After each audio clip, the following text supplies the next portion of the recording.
Welcome back to the Beast Game Podcast. This is a review for Phantom Thread. It's directed by Paul Thomas Anderson, not Paul W.S. Anderson, but Paul Thomas Anderson has done Boogie Nights and There Will Be Blood, so he has a history with working with Daniel Day-Lewis. And it stars Daniel Day-Lewis, Vicky Krieps, and Leslie Manville. And the synopsis is, set in the 1950s, Reynolds Woodcock is a renowned dressmaker whose fastidious life is disrupted by a young, strong-willed woman, Alma, who becomes his muse and his lover. So the movie starts off with Vicky Krieps' character being interviewed, and she's talking about a relationship.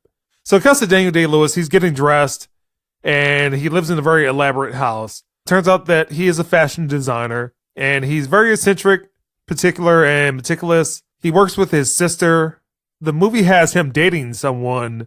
He is just so distant because he's in his creative space that he ignores her, and his sister tries to point him to the fact he's ignoring other people and ignoring love because he is just in his creative space. The sister asks him to take a vacation. There's a line about his deceased mother having lived in an area outside of London, so he attempts to go there to clear his head, and he stops into a restaurant where he meets Vicky Krieps' character, who is a waitress. And what happens is that he provides this elaborate order of food, and he asks her if she can remember that without having to write it down. So he takes the note. She remembers it. She brings it to him. He's kind of smitten by that. Daniel Day-Lewis's character, Reynolds Woodcock, is looking at her because of her body type, and that he basically uses her as a test fit model to make dresses. She decides to go along with it anyway. So that actually starts off the relationship, if you can call it. The arc of the story is really Alma trying to break down Reynolds Woodcock and have him open up, but he's so individualistic. He doesn't see a lot of the things that she is trying to do. So she attempts to cook for him. He is upset that she cooked for him. There's a scene where they are having breakfast and she is putting butter on bread, but he believes that she's too loud. You kind of see where the story is going. I understand the Reynolds Woodcock character, a lot of the creative motivations that occur with his character. What I felt about the romance is that it was actually a little flimsy.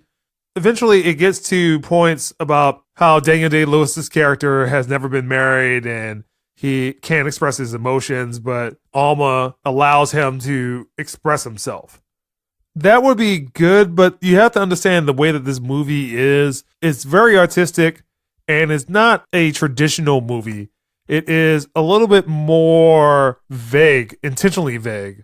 Actually has a slightly older style of filmmaking attached to it.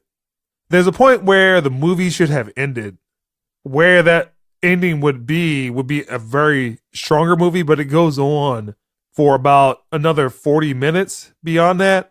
Those 40 minutes are really just the same patterns back and forth where, again, Daniel Day-Lewis's character pushes Vicky Krieps' character away. She does something, try to break down the barriers, or takes something to the extreme to try to force him to pay attention, and he does, and then it goes back and forth like that. And again, the point where it should have ended would have made more sense. I like the performances. I like the cinematography. I like a lot of the shot selection. Some of the dialogue is okay. Just the flow of the story was a little rough for me, and I will give this movie a 6.